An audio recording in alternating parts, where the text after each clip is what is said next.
Madam, this is a classic example of halala. The Supreme Court has said that the private entities cannot get government data. So the marriage was dissolved between the government and the private entities. So this is a classic case of halala. Madam, I hope you're against it. You're against it. There is no halala in Islam, but in governance is halala. Madam, this government is dancing to the tune of private industry and commercial profit rather than privacy protection.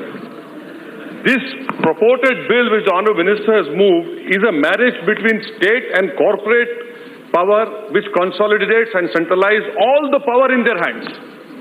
Thirdly, Madam, this bill also shows us the ill effects of electoral bonds. Because if an electoral bond is given to any party, including mine, the world does not know who has given. So, you know, the saying now within the public is, you give us electoral bond, after coming into power we'll make you James Bond. So, Madam, this is the classic case of that. Why I say that? See clause 24, Madam, which amends section 4. This is completely violates fundamental rights, right to livelihood, you know, right to equality, everything. And unfortunately, this government does not believe in Geo or Gino-do. This government believes only in Geo. That is why they have brought this bill. Now, Madam, again, this purported bill, sir, you ask humor. Don't take me so serious.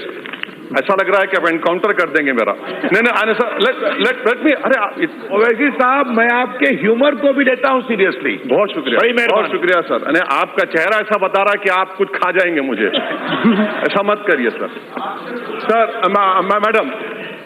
Madam, this bill violates what did the Supreme Court say in 33(1)? Even the Aadhaar user should be given.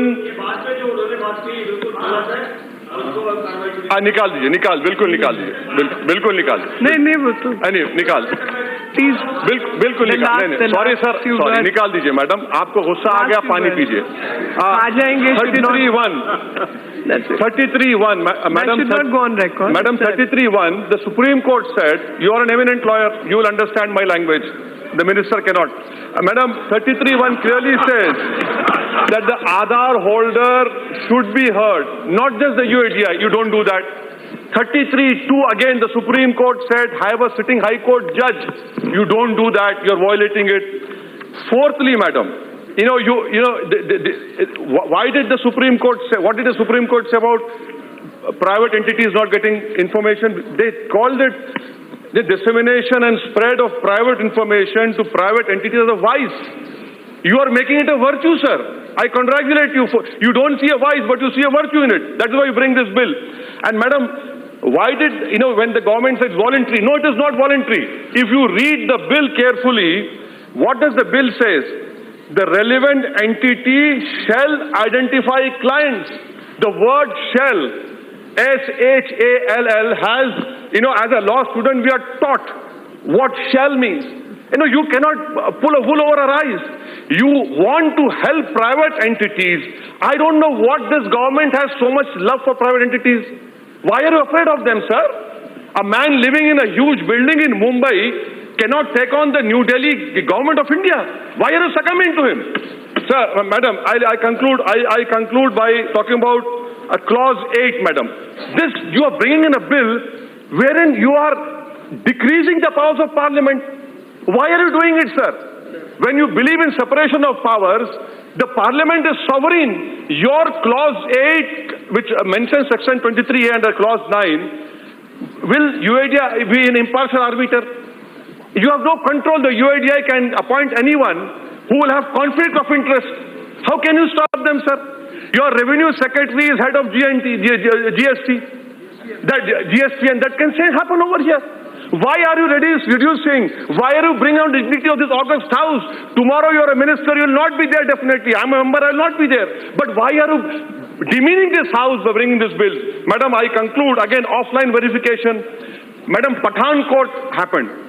Pathankot terrorist offense, despite Prime Minister going to Sharif's house. Pathankot happened. Now in Pathankot, one of the terrorists had an Aadhaar card. Offline verification. This will lead to fraud. I don't know why you're bringing this.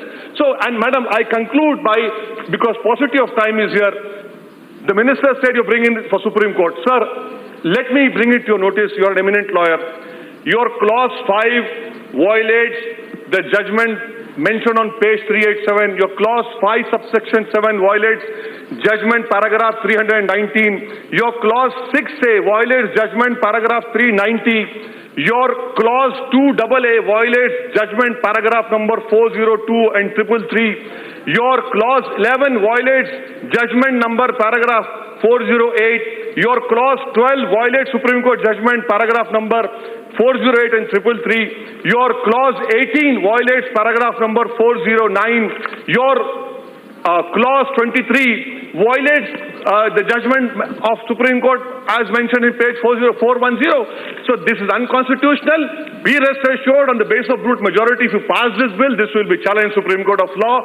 You are doing a crime over here which coming generation will have to suffer. Thank you, madam.